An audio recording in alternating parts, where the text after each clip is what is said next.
Hello everyone, एक बार फिर से स्वागत है आपका अपने यूट्यूब चैनल साइंस गुरु रवि में। गाइज, हम नर्वस सिस्टम अर्थात तंत्रिका तंत्र वाला चैप्टर पढ़ रहे हैं।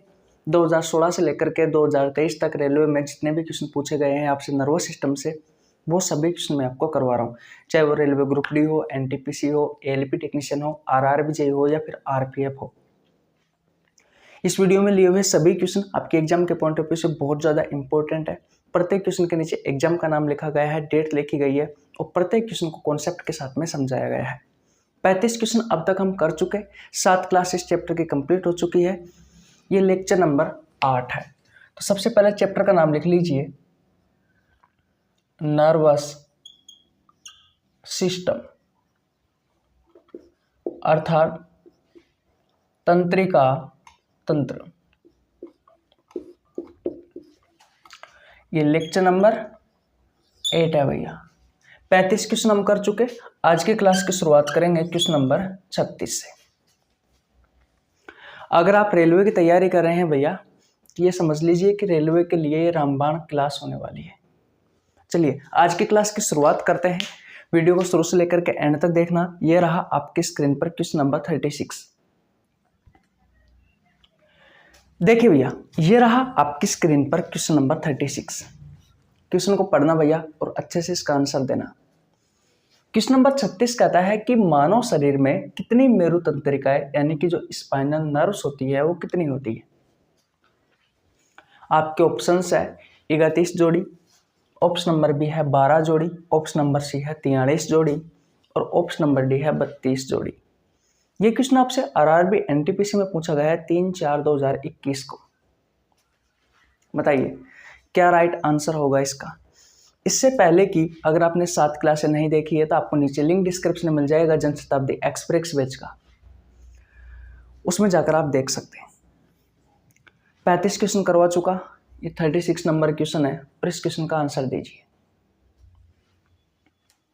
देखिए, अगर आपको नहीं पता है तो भैया बोर्ड की तरफ देख लेना। भैया बोर्ड की तरफ देख लो, बहुत इंपॉर्टेंट क्वेश्चन है। देखिए, हम पढ़ रहे हैं नर्वस सिस्टम। क्या पढ़ रहे हैं? नर्वस सिस्टम यानी कि तंत्रिका तंत्र वाला चैप्टर पढ़ रहे हैं। और ये जो चैप्टर होता है भैया, मुख्य रूप से 3 भागों में बटा हुआ होता है। पहला जो होता है वो होता है central nervous system. Central nervous system, केंद्रीय तंत्रिका तंत्र। दूसरा होता है मेरे भाई PNS, पेरिफेरल नर्वस सिस्टम, परिधीय तंत्रिका तंत्र। और तीसरा होता है मेरे भाई ANS, autonomous nervous system. Hindi में कहा जाता है स्वायत्त तंत्रिका तंत्र। हमारे जो सिलेबस में है वो है भैया सेंट्रल नर्वस सिस्टम। आपसे रेलवे एसएससी वगैरह में जो क्वेश्चन पूछे जाते हैं वो मुख्य रूप से सेंट्रल नर्वस सिस्टम से पूछे जाते हैं और इस सेंट्रल नर्वस सिस्टम के बारे में ही हम पढ़ते हैं। अब ये क्या है भैया सेंट्रल नर्वस सिस्टम? पहले मैं आपको एक बार फिर रिवीजन करवा देता हूँ, ध्यान से समझना। अगर आपने इसको ध्यान से नहीं समझा तो फिर भैया क्वेश्चन स्किप हो जाएगा, आपको पता नहीं लगेगा कि मैं क्या बता रहा हूँ और आप क्या सुन रहे हैं। मैंने कहा कि जो नर्वस सिस्टम वाला चैप्टर है भैया, ये 3 चीज़ों से मिलकर के बना हुआ होता है या 3 भागों से मिलकर के बना हुआ होता है। पहला भाग है सेंट्रल नर्वस सिस्टम, केंद्रीय तंत्रिका तंत्र। आपके शरीर के बिल्कुल सेंटर में जो आता है, ऐसा नर्वस सिस्टम जो आपके बिल्कुल सेंटर में आता है वो होता है सेंट्रल नर्वस सिस्टम। अब आपके सेंटर में क्या है? आपका ब्रेन है और पीछे की तरफ स्पाइनल कॉर्ड निकली हुई होती है, जिसको सुरक्षा प्रदान करने का कार्य कौन करती है? आपकी बैकबोन करती है, आपकी रीढ़ की हड्डी करती है। जिसमें हम 2 चीज़ों के बारे में पढ़ते हैं, एक ब्रेन के बारे में और दूसरा स्पाइनल कॉर्ड के बारे में। इसे हिंदी में मस्तिष्क कहा जाता है और इसे मेरुरज्जु कहा जाता है। इतनी बात क्लियर है, आ गया समझ में। दूसरा है भैया पेरिफेरल नर्वस सिस्टम, परिधीय तंत्रिका तंत्र। सेंटर में क्या है, आपका ब्रेन और आपकी स्पाइनल कॉर्ड है कि नहीं है, यानी कि आपका मस्तिष्क और मेरुरज्जु। फिर कह रहा है कि पेरिफेरल नर्वस सिस्टम यानी कि परिधीय तंत्रिका तंत्र, यानी कि जो परिधि पर होता है वो हो गया भैया पेरिफेरल नर्वस सिस्टम। तो कुछ नर्व्स होती है, कुछ तंत्रिकाएं होती है जो आपके ब्रेन से और इस स्पाइनल कॉर्ड से जुड़ी हुई होती है। उन तंत्रिकाओं को हम अलग अलग नामों से जानते हैं, जैसे कि कुछ तंत्रिकाएं हैं वो आपके ब्रेन से जुड़ती है, इसलिए उन्हें कहा जाता है क्रेनियल नर्व्स। हिंदी में कहा जाता है कपालीय तंत्रिकाएं। इन क्रेनियल नर्व्स की संख्या, इन कपालीय तंत्रिकाओं की संख्या कितनी होती है? इन कपालीय तंत्रिकाओं की संख्या होती है मेरे भाई 12 जोड़ी।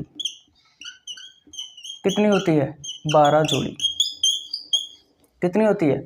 12 जोड़ी होती है। अब ये क्रेनियल नर्व्स करती क्या है, ये कपालीय तंत्रिकाएं करती क्या है? तो जो आवेग होते हैं, जो सूचना होती है, जो मैसेज होते हैं, उन्हें आपके ब्रेन तक पहुंचाने का काम करती है और ब्रेन से आपके शरीर के अंगों तक वापस लाने का काम करती है। ऐसी तंत्रिकाएं जो आवेगों को आपके ब्रेन तक लेकर जाती है और लेकर आती है, उन्हें कहा जाता है क्रेनियल नर्व्स, कपालीय तंत्रिकाएं, जिनकी संख्या होती है 12 जोड़ी। तो पहली तो हो गई ये।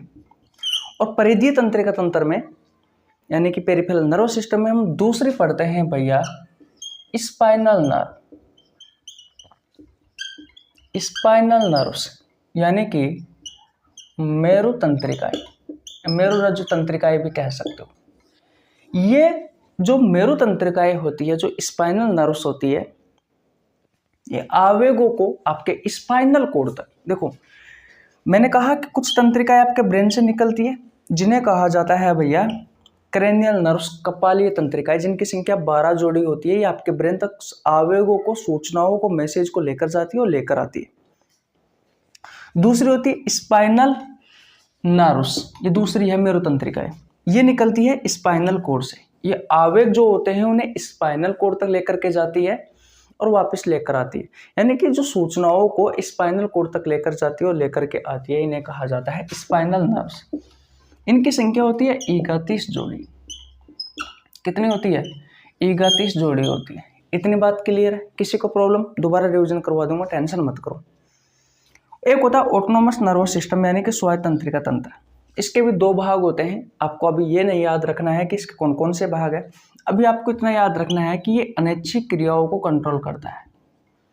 इनवॉलेंट्री जो रिएक्शन होती है, इनको कंट्रोल करने का कार्य कौन करता है? ऑटोनोमस नर्वस सिस्टम, स्वायत्त तंत्रिका तंत्र। आपका जो मेडुला ओब्लांगाटा है, जो पश्च मस्तिष्क का एक उपभाग है, वो भी तो इन अनैच्छिक क्रियाओं को ही कंट्रोल करता है। तो याद रखना मेडुला ओब्लांगाटा जो होता है वो पीएनएस का भी भाग है और वो एएनएस का भी भाग है।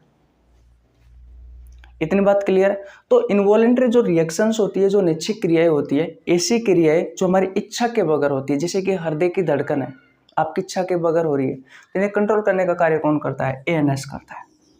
ऐसी बहुत सारी चीजें हैं जिनके बारे में आपको पहले भी बता चुका, नहीं बताया तो आगे बता चुका, आगे भी बता दूंगा। फिलहाल इसको स्किप कर दीजिए, इन दोनों के बारे में समझिए एक बार। आपका मैं फिर दोबारा से रिविजन करवा देता हूँ ताकि आपको बेहतरीन तरीके से और चीजें समझ में आए और आपका क्वेश्चन यहाँ से छूटे नहीं। आपके एग्जाम में ज्यादातर जो क्वेश्चन पूछे जाते हैं वो क्या पूछा जाता है कि जो स्पाइनल नर्व्स होती है इनकी संख्या कितनी होती है? तो 31 जोड़ी होती है। एक तो आपको ये क्वेश्चन याद करना है, मेरे साथ रिपीट करिए। मैंने आपसे कहा कि स्पाइनल नर्व्स की संख्या कितनी होती है? 31 पेयर, 31 जोड़ी स्पाइनल नर्व, ठीक है। दूसरी क्रेनियल नर्व, जो कपालीय तंत्रिका है, इनकी संख्या कितनी होती है? ये भी आपसे आपके एग्जाम में पूछा जाता है। तो इनकी संख्या होती है मेरे भाई 12 जोड़ी। कितनी होती है? 12 जोड़ी। टोटल इन नर्व्स की संख्या कितनी होती है? तो भैया 31 और 12 आप जोड़ोगे तो कितना आएगा? 43, 43 जोड़ी होती है भैया। ये क्वेश्चन अक्सर आपसे पूछे जाते हैं भाई, ये क्वेश्चन आपसे पूछे जाते हैं। आवाज में थोड़ी सी प्रॉब्लम आ सकती है, बाहर का खाना खाते हैं ना यार, तो मुंह में छाले हो जाते हैं। करें क्या आप? यही प्रॉब्लम है बाहर रहने का। अगर आप फैमिली के साथ में रहते हो तो अच्छा खाना मिल जाता है, बाहर का खाना खाते हो तो यही प्रॉब्लम है आपको। बाहर का खाना कम खाया करो यार, शरीर नहीं रहेगा तो क्या काहे मतलब पड़ाएगा। ठीक है, तो इतनी बात समझ में आ गई। देखो एक बार मैं आपको फिर दोबारा से रिवीजन करवाता हूँ। नर्वस सिस्टम, तंत्रिका तंत्र जो होता है वो 3 भागों से मिलकर के बना हुआ होता है। कितने भागों से मिलकर के बना हुआ होता है? 3 भागों से। पहला है सेंट्रल नर्वस सिस्टम, केंद्रीय तंत्रिका तंत्र, यानी कि जो आपके सेंटर में आता है वो वाला, ब्रेन और स्पाइनल कॉर्ड यानी कि मस्तिष्क और मेरुरज्जु। दूसरा आता है पेरिफेरल नर्वस सिस्टम, परिधीय तंत्रिका तंत्र। इसमें हम तंत्रिकाओं के बारे में पढ़ते हैं जो ब्रेन से और आपके स्पाइनल कॉर्ड से निकलती है। ऐसी तंत्रिका जो आपके ब्रेन से निकलती है उन्हें कहा जाता है क्रेनियल नर्व्स। कपाली तंत्रिकाएं जिनकी संख्या 12 जोड़ी होती है। कुछ तंत्रिकाएं आपके स्पाइनल कॉर्ड में रज्जु से निकलती है जिन्हें कहा जाता है स्पाइनल नर्व्स यानी कि मेरु तंत्रिकाएं, जिनकी संख्या होती है 31 जोड़ी। अब ये कपाली तंत्रिकाएं क्या करती है? तो आपके ब्रेन तक सूचनाओं को लाने व ले जाने का काम करती है। ये स्पाइनल नर्व्स क्या करती है? आपके स्पाइनल कॉर्ड तक सूचनाओं को लाने व ले जाने का काम करती है। एक बात को और याद रखना, ये जो स्पाइनल कॉर्ड होता है ये वाला, ये प्रतिवर्ती क्रियाओं को कंट्रोल करता है। इसके बारे में आगे के वाले क्वेश्चन में हम आपको पढ़ाएंगे। आशा करता हूँ यहाँ तक की कहानी आपको बहुत अच्छे से समझ में आ गई होगी। बस जुड़े रहना दोस्त हमारे साथ। रेलवे में सिंगल क्वेश्चन भी नहीं छूटेगा आपका, ये हमारी गारंटी है। बायोलॉजी का एक भी क्वेश्चन नहीं छूटने दूंगा, ये मेरी गारंटी है भैया। अब देखो, आपको अगर ये कॉन्सेप्ट समझ में आ गया है तो इस क्वेश्चन का आंसर तो आप चुटकियों में दे सकते हो, जो आपसे आरआरबी एनटीपीसी में पूछा गया है 3/4/2021 को। मानव शरीर में कितनी मेरु तंत्रिकाएं, स्पाइनल नर्व्स होती है तो कितनी होती है? अभी मैंने बताया इन मेरु तंत्रिकाओं की संख्या कितनी होती है? ये रहा 31 जोड़ी होती है। तो राइट आंसर क्या होगा? Option number A. ये आरआरबी एनटीपीसी का पूछा गया क्वेश्चन है 3/4/2021 को। इजी है या नहीं है? अगर आपसे यही क्वेश्चन पूछता, कपालीय तंत्रिकाओं की संख्या पूछता, तो आप कितने करके आते? 12 जोड़ी। अगर आपसे पूछा जाता कि पेरिफेरल नर्वस सिस्टम में टोटल कितनी तंत्रिकाएं होती है तो भैया 43 करके आना है। ऐसे इजी क्वेश्चन है। अब देखो, जनशताब्दी एक्सप्रेस बैच के बारे में बता देता हूँ। 1 फरवरी से मैंने रेलवे वाले बच्चों के लिए एक बैच स्टार्ट किया था, जिस बैच का नाम है जनशताब्दी एक्सप्रेस बैच, जिसमें मैं आपको बायोलॉजी के प्रीवियस ईयर के क्वेश्चन करवा रहा था भैया चैप्टर वाइज।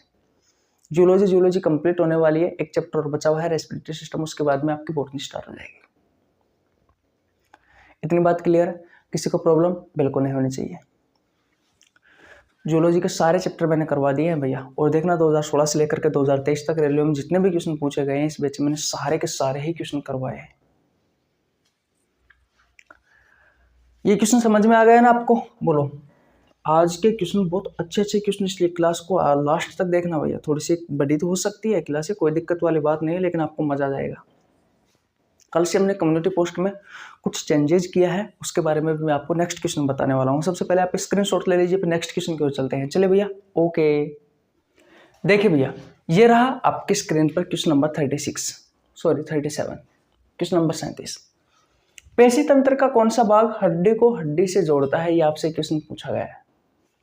आपके ऑप्शंस है कंडरा, ऑप्शन नंबर बी है पेशी, ऑप्शन नंबर सी है उपास्थि, ऑप्शन नंबर डी है अस्थिबंध। आरआरबी एनटीपीसी में पूछा गया क्वेश्चन है 25/1/2021 को। बताइए क्या होगा इस क्वेश्चन का राइट आंसर? बताइए भैया क्या होगा इस क्वेश्चन का राइट आंसर? बताइए क्या होगा? देखो, अब इधर देखो, आपने क्वेश्चन का आंसर दे दिया है तो ठीक है, नहीं दिया है तो कोई बात नहीं। इधर देख लीजिए, ये हो गई आपकी बोन,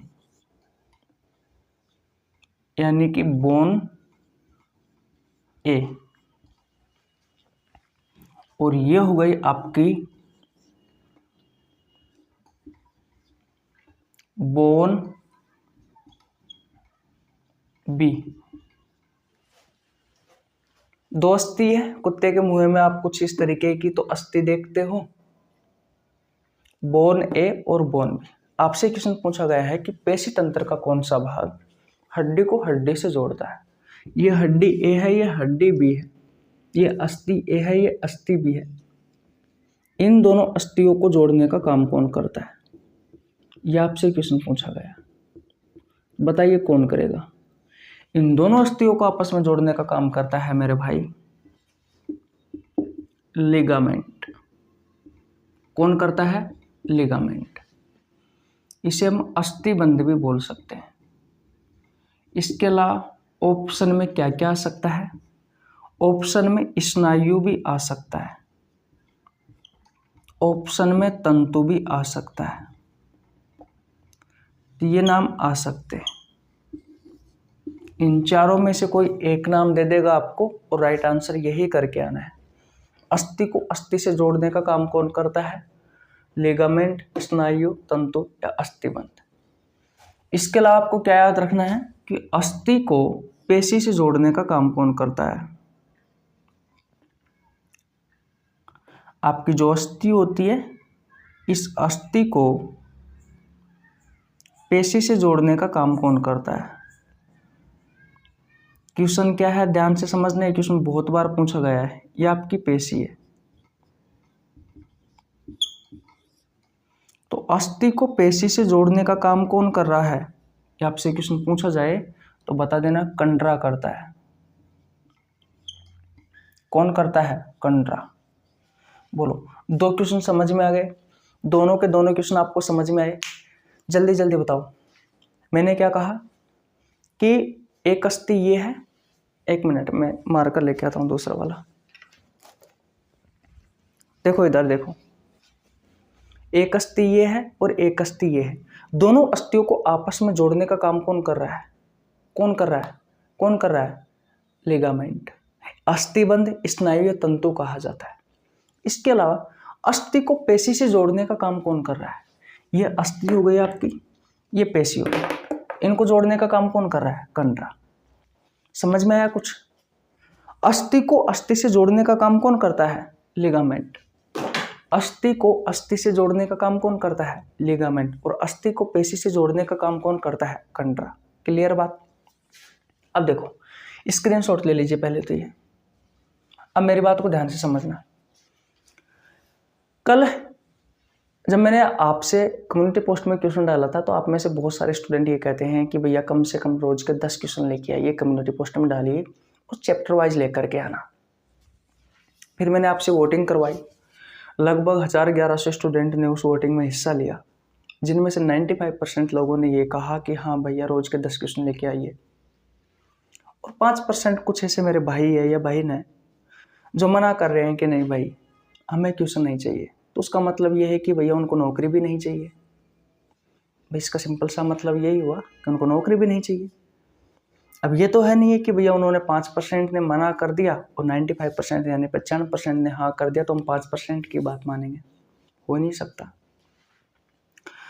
हमने 95% वालों की बात मानी और फिर मैंने शाम को डिसाइड किया कि भाई जब स्टूडेंट अपना साथ दे रहे हैं, चलो उनको वीडियो अच्छी नहीं लग रही, पता नहीं क्यों नहीं लग रही, वो वीडियो नहीं देखते हैं, मुझे कोई दिक्कत वाली बात नहीं है। एक दिन ऐसा आएगा कि उनको हमारी सब बातें समझ में आएगी, वो वीडियो भी देखेंगे, वो कहेंगे, वो हम क्लास से लेके भी आएंगे। हो सकता है उनको मेरा पढ़ाया हुआ अच्छा नहीं लगता हो, तो उनके क्वेश्चन की तरह ही हम हेल्प कर सके, भाई क्वेश्चन से ही हेल्प कर सके। फिर मैंने शाम को एक पोस्ट डाली थी कम्युनिटी पोस्ट में, जिसमें मैंने आपको टाइम बताया था।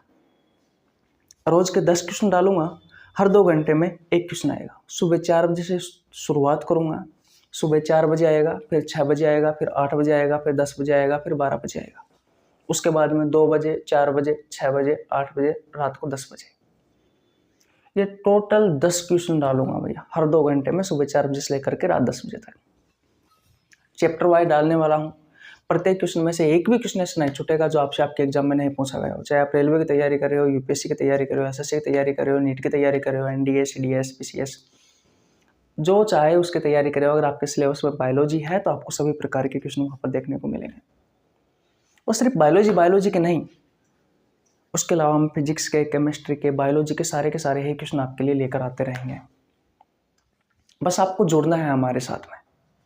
अगर आप हर रोज उन 10 क्वेश्चनों का आंसर देते हो और कमेंट करते हो प्रत्येक क्वेश्चन के नीचे, तो भैया वो क्वेश्चन आपको अच्छे से याद हो जाएगा। क्योंकि जब आप किसी चीज़ को या तो अपने हाथों से लिखते हो या फिर कमेंट में टाइप करते हो ना, वो चीज़ें याद हो जाती है। अरे हाँ मैंने वो क्वेश्चन पढ़ा था। जैसे कि यही क्वेश्चन मान लीजिए, मैंने कम्युनिटी पोस्ट में क्वेश्चन डाल दिया कि पेशी तंत्र का कौन सा भाग हड्डी को हड्डी से जोड़ता है। भाई मैंने यही क्वेश्चन डाल दिया कि पेशी तंत्र का कौन सा भाग हड्डी को हड्डी से जोड़ता है, तो आपको पता है अस्थि को अस्थि से जोड़ने का कार्य लिगामेंट करता है। अब लिगामेंट के सारे नाम याद हो गए, लिगामेंट कह दीजिए, स्नायु कह दीजिए, तंतु कह दीजिए, अस्थिबंध कह दीजिए, तो ये चीजें याद हुई ना आपको। भाई जब आप एग्जाम हॉल में बैठोगे तो आपको ये चीजें याद आएगी। अगर हड्डी से संबंधित चीज आई तो मैं हड्डी से हड्डी जोड़ने का काम कौन करता है, भैया ने बताया था, भैया हड्डी से हड्डी जोड़ने का कार्य लिगामेंट करता है, स्नायु तंतु या अस्थिबंध कहा जाता है। और हड्डी को पेशी से जोड़ने का कार्य कौन करता है, कंडरा करता है। तो मान लीजिए ये क्वेश्चन नहीं आए, ये क्वेश्चन आ जाए कि भैया अस्थि को पेशी से जोड़ने का काम कौन करता है, तो कंडरा करता है। पहले भी पूछा गया, आगे भी पूछे जाने की संभावना है। चीजें आपके दिमाग में रहेगी ना, तो क्वेश्चन को सही करके आओगे आप।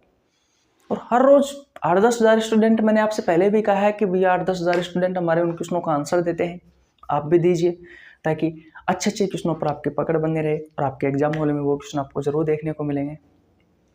अगर आप सारे के सारे ही क्वेश्चनों का आंसर देते हो तो ऑप्शन के हिसाब से भी भैया काट सकते हो, क्योंकि आपको पता रहेगा कि कंडरा क्या करता है, पेशी का क्या काम है, उपास्थि का क्या काम है, अस्थिबंध का क्या काम है।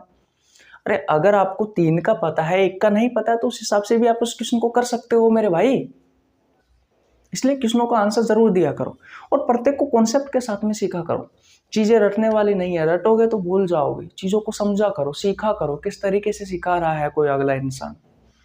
मैं नहीं, कोई और भी टीचर हो सकता है, कोई और भी स्टूडेंट हो सकता है, मैं भी स्टूडेंट ही हूँ, है कि नहीं है। तो इन बातों का आपको ध्यान रखना है, छोटी छोटी चीजें हैं इनका, ठीक है मेरे भाई।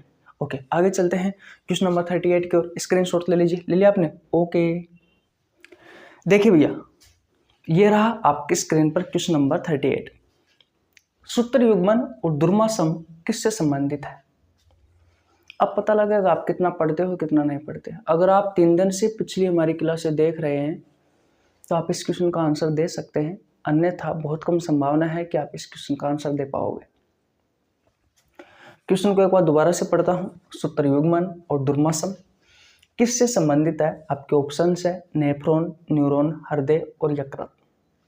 आरआरबी जेईई में पूछा गया है 14/12/2014 को। बताइए राइट आंसर क्या होगा मेरे भाई इस क्वेश्चन का? बताओ क्या होगा? पिछले 3 क्लास में मैंने आपको एक कॉन्सेप्ट सिखाया था, नारो सेल, इसे न्यूरॉन भी कहते हैं, इसे हम तंत्रिका कोशिका भी कहते हैं। पिछले 3 क्लासों में इससे संबंधित हमने बहुत सारे क्वेश्चन किए और लगभग इसकी संरचनाओं को हमने 3 से लेकर के 4 बार बनाई और इनके भागों के बारे में वर्णन किया, इनके भागों के बारे में हमने समझा, सारी चीजें समझी। Cell body, soma, dendrite, cyton, axon, क्या बोलते हैं, Nissl's granules, axon, myelin sheath, Schwann cell, synapse, axon terminal और सिनेप्टिक नोब, ऐसे हमने बहुत सारी चीज़ों के बारे में समझा। और इनके मैंने कार्य भी आपको बताए थे, नोड ऑफ रेनवियर बताए थे ना, रेनवियर के नोड, सारी चीज़ों के बारे में समझा। लेकिन यहाँ पर कुछ क्वेश्चन अलग ही दिया हुआ है। जितने भी मैंने नाम बताए उसमें से एक का भी नाम नहीं यहाँ पर नहीं आया क्वेश्चन में। देखो क्वेश्चन नंबर 38 क्या कहता है? सूत्र युग्मन। कोई बताएगा मुझे सूत्र युग्मन किसे कहा जाता है? कोई मुझे बताएगा सूत्र युग्मन किसे कहा जाता है? सूत्र युग्मन, देखो इसको इंग्लिश में कहा जाता है सिनेप्स। 2 न्यूरॉन के, जैसे कि मान लीजिए एक न्यूरॉन ये है और एक न्यूरॉन ये है, तो 2 न्यूरॉन के बीच का जो क्षेत्र होता है, 2 न्यूरॉन के बीच का जो भाग होता है वो होता है सिनेप्स, ठीक है।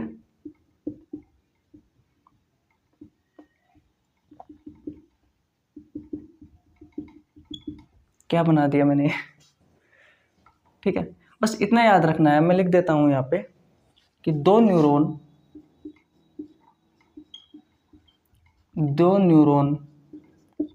के बीच का क्षेत्र, 2 न्यूरॉन के बीच का क्षेत्र क्या कहलाता है? सिनेप्स कहलाता है। और एक क्या है? दुर्मासम। बुक में ये लिखा हुआ है, मैंने गूगल पर जब सर्च किया इसका नाम तो मुझे दुर्मास्य भी दिखाई दिया इसका, तो आप बता देना दोनों में से कौन सा है। इसे इंग्लिश में कहा जाता है डेंड्राइट, और इसका काम होता है सूचनाओं को ग्रहण करना। ये सूचनाओं को ग्रहण करने का काम करता है। ये सूचनाओं को ग्रहण करने का काम करता है।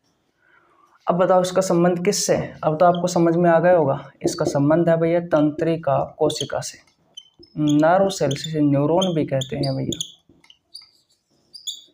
Option number B neuron. RRB JEE में पूछा गया है 14/12/2014 को। बोलो किसी को प्रॉब्लम यहाँ तक? बोलो प्रॉब्लम है क्या किसी को? नहीं होनी चाहिए।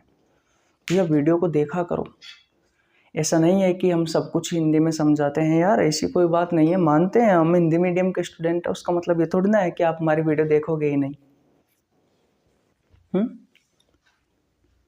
अब सब चीज़ें देखो, जब कम्युनिटी पोस्ट में क्वेश्चन डालता हूँ ना तो बहुत सारे स्टूडेंट ये कहते हैं कि भैया सब चीज़ों को आप हिंदी में लिखा करो। वैसे मैं कोशिश करता हूँ कि आपको हिंदी और इंग्लिश दोनों में चीज़ें उपलब्ध कराऊँ। फिर भी अगर आपको सीखना है, हमारी मातृभाषा हिंदी है, तो आपको हमारा साथ देना पड़ेगा। धीरे धीरे इंग्लिश भी सीख जाएंगे बहुत अच्छे लेवल की, फिर आपको हिंदी और इंग्लिश दोनों में पढ़ा लिया करेंगे। अभी थोड़ी कम आती है, कोई बात नहीं। जो पढ़ा रहे वो अच्छे से आता है भाई, हम आपको जो सिखा रहे हैं वो अच्छे से आता है। फर्क नहीं पड़ता है कि इंग्लिश आती है नहीं आती है। आपको समझाने का तरीका कैसा है हमारा, आपका क्वेश्चन कैसा है, आपका कंटेंट कैसा है, वो चीज़ें निर्भर करती है कि नहीं है। अब मुझे ये बताओ, आप में से कितने भाई ऐसे हैं जिन्होंने हमारे चैनल को सब्सक्राइब करके नहीं रखा है और हमारी वीडियो देखते हो? तो वैसे आप बताओगे तो नहीं, मैं भी नहीं चाहता कि आप बताओ। इसलिए जिन भाइयों ने चैनल को सब्सक्राइब नहीं किया है भाई, वो कर लो यार। वैसे आप सेलिब्रिटियों को तो करते रहते हो फॉलो यार, उनको काहे करना, क्या फ़र्क पड़ रहा है कि तुम उन्हें फॉलो करते हो या नहीं करते। लेकिन मुझे फॉलो करोगे तो मैं आपको बहुत कुछ सिखा के जाऊँगा। और सच्चाई यही है, जो अच्छी चीज़ें बताता है उसको कोई फॉलो नहीं करता। खैर फ़र्क भी नहीं पड़ता, हमारा काम है मेहनत करना। फॉलो करो या ना करो, लेकिन वीडियो देखा करो भाई, ठीक है। ओके, चलते हैं नेक्स्ट क्वेश्चन की ओर। क्वेश्चन नंबर 39 की ओर चले। ओके, देखिए भैया ये अच्छा क्वेश्चन है, बहुत अच्छा क्वेश्चन है भैया। क्वेश्चन नंबर 39 कहता है कि मैंने अपने हाथ को आग से वापस खींच लिया, इस तरह की कार्रवाई के लिए कौन सा अंग जिम्मेदार है। क्वेश्चन की लैंग्वेज बहुत ईजी है, सिंपल सी बात कहा गया है आपसे कि भैया मैंने अपना हाथ आग से वापस खींच लिया, इसके लिए कौन सा अंग जिम्मेदार है। क्वेश्चन ये कहना चाह रहा है कि आपका जो हाथ है वो आग के ऊपर है, जैसे ही ऊष्मा यानी कि हाथ आग में जलने लगा और वापस हमने खींच लिया, तो इसके लिए कह रहा है कि कौन सा अंग जिम्मेदार है, ताकि मैं अपने शरीर को नुकसान होने से पहले ही मैंने अपने हाथ को वापस खींच लिया। इसके लिए सॉरी, बताइए, बताओ भैया क्या होगा इसका आंसर। प्रमस्तिष्क, मेरुदंड, पोन्स, अनुमस्तिष्क। आरआरबी ग्रुप डी में पूछा गया है 23/10/2018 को। अगर आपने नर्वस सिस्टम वाला चैप्टर नहीं पढ़ा है तो आपको नीचे लिंक डिस्क्रिप्शन में मिल जाएगा, आप जाकर दे सकते हैं। न्यूरॉन की संरचना मैंने अलग से पढ़ा रखी है, तंत्रिका कोशिका की संरचना भी अलग से पढ़ा रखी है। अगर आपने नहीं पढ़ी है तो जाकर पढ़ लेना भैया, क्योंकि सबसे ज़्यादा जो क्वेश्चन पूछे जाते हैं वो न्यूरॉन की संरचना से आते हैं। पिछले 3 क्लासों में हमने न्यूरॉन से संबंधित ही क्वेश्चन किए हैं, उससे पहले ब्रेन के भागों से संबंधित क्वेश्चन किए थे। लगभग देखा जाए तो ये चैप्टर हमारे एंडिंग पॉइंट पर है, लेकिन आप कहो तो मैं आपको इसी चैप्टर में आँख से संबंधित क्वेश्चन करवा दूँ, क्योंकि आँख से संबंधित क्वेश्चन आपके एग्जाम में बहुत ज़्यादा पूछे गए हैं। मानव आँख से संबंधित बहुत सारे क्वेश्चन पूछे गए हैं। मेरे पास एक बुक पड़ी हुई है भैया, इस बुक में इसी चैप्टर में आपके बहुत सारे क्वेश्चन दे रखे हैं, अलग से नहीं दे रखे हैं। तो अगर आप कमेंट में मुझे बताओगे कि भैया आप इसी में ही करवा दो तो मैं इसी में करवा देता हूँ, नहीं तो अलग से करवा देते हैं, चल ठीक है ना। तो कल ये शायद क्लास कंप्लीट हो जाएगी, लास्ट क्लास होगी कल इस चैप्टर की। उसके बाद में आँख से संबंधित क्वेश्चन करवाएंगे, उसके बाद में रेस्पिरेटरी सिस्टम से संबंधित क्वेश्न करवाएंगे, उसके बाद में आपको जूलॉजी कंप्लीट हो जाएगी, फिर बॉटनी के क्वेश्चन बचेंगे। अब ध्यान से समझना, इस क्वेश्चन का राइट आंसर होगा मेरुदंड। स्पाइनल कोड, मेरुरज्जु भी कहते हैं, ये प्रतिवर्ती क्रियाओं को कंट्रोल करती है। जो प्रतिवर्ती क्रियाएं होती है इन्हें कंट्रोल करने का काम करती है, इन्हें कंट्रोल करने का काम करती है। देखो कैसे, गर्म तवे पर आपने हाथ रखा तो तुरंत आप हाथ को हटा लेते हो, हटाते हो ना, तुरंत कार्रवाई होती है। क्रिया के विपरीत प्रतिक्रिया, पानी की बाल्टी गर्म है, आपने उसमें हाथ डुबो दिया तो तुरंत आप हाथ को हटा लेते हो। कांटे पर पैर आपका रखा तो तुरंत आप पैर को ऊपर उठा लेते हो, है कि नहीं? होता है ना साहब, किसी ने आपको यहाँ पर हाथ में पिन चुभोई तो तुरंत आप हाथ को हटा लेते हो। वैसे ही अगर आग में आपका हाथ चला जाता है तो तुरंत आप हाथ को हटा लेते हो। तो ये क्रिया के विपरीत प्रतिक्रिया जो हो रही है, इन्हें सबको कंट्रोल करने का कार्य कौन करता है? स्पाइनल कॉर्ड, आपका मेरुरज्जु, इसे आप मेरुदंड भी कहते हैं। तो ये इसका राइट आंसर होगा। आरआरबी ग्रुप डी में पूछा गया क्वेश्चन है 23/10/2018 को। बोलिए, आशा करता हूं आज की क्लास आपको समझ में आ गई होगी। कल ये चैप्टर समाप्त हो जाएगा, फिर मनाव से संबंधित हम जितने भी क्वेश्चन पूछे गए हैं वो सभी करने वाले हैं। मैं रेस्पिरेटरी सिस्टम करवाता, लेकिन ये मानव आंख से संबंधित छोटा सा कॉन्सेप्ट है, छोटा सा चैप्टर है, इसको करवा देते हैं, फिर सारी चीज़ें क्लियर हो जाएगी। मेरे भाई चैनल को सब्सक्राइब नहीं किया तो चैनल को सब्सक्राइब कर लेना, क्योंकि यहाँ पर सभी प्रतियोगी परीक्षाओं के लिए बायोलॉजी पढ़ाई जाती है। जो कंटेंट आपको पेड कोर्स में उपलब्ध नहीं होता है उससे अच्छा कंटेंट देने की कोशिश करते हैं। आपसे 1 रुपये नहीं लेते हैं, सिर्फ आपको चैनल को सब्सक्राइब करना है, बेल आइकन को प्रेस करना है, ताकि आपके पास हमारे वीडियो का नोटिफिकेशन टाइम टू टाइम पहुंच सके। मिलते हैं गाइस नेक्स्ट वीडियो में, तब तक के लिए जय हिंद, जय भारत, राम राम। स्क्रीनशॉट ले लीजिए। Bye bye.